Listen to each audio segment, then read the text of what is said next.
Europe 1, 7h26, Thomas Soto. Le centre va commencer à se ressouder ce week-end. L'UDI, c'est le centre version Borloo, va faire sa rentrée au Futuroscope de Poitiers. Et à l'ordre du jour, il y aura la question du rapprochement avec le MODEM. Le MODEM, c'est le centre version Bayrou. Caroline Roux, bonjour. Bonjour Thomas. Vous avez des infos et en coulisses, les choses avancent très vite pour le nouveau tandem. C'est pas compliqué, on est à quelques semaines du deal. Voilà ce que me dit l'un des plus fidèles alliés de Jean-Louis Borloo. Le deal, qu'est-ce que c'est ? Eh bien, c'est le texte qu'ils vont devoir signer tous les deux.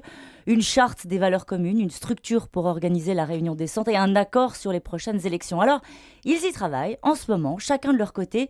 Et ce ne sera pas compliqué, me dit lui-même François Bayrou. Tout est déjà calé, au moins entre eux, même sur le calendrier, des universités d'été de rentrée, chacun dans son coin. Ils ne font pas encore chambre commune pour l'instant. Non, c'est ça. Pour l'UDI, ce sera ce week-end. Pour le MODEM, ce sera fin septembre, histoire de ne pas braquer les militants.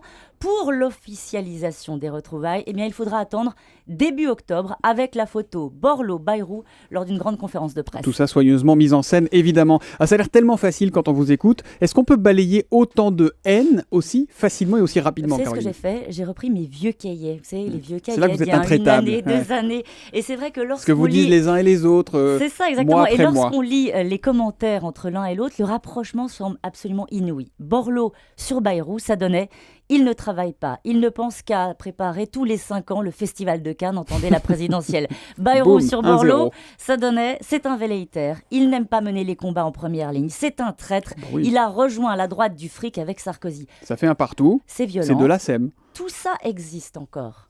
Ça existe encore. On Ah n'a bon pas balayé cette histoire-là.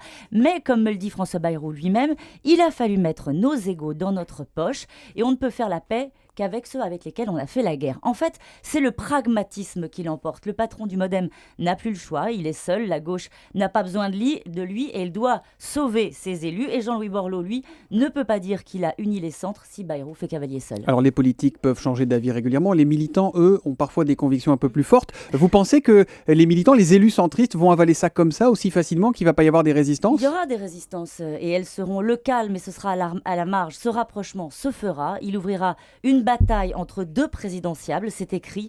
Mais ils y ont trouvé tous les deux un avantage de taille à court terme, exister. Et c'est évidemment ce qui compte en premier en politique. L'info politique de Caroline Roux, c'est tous les matins à 7h25 en direct sur Europe 1.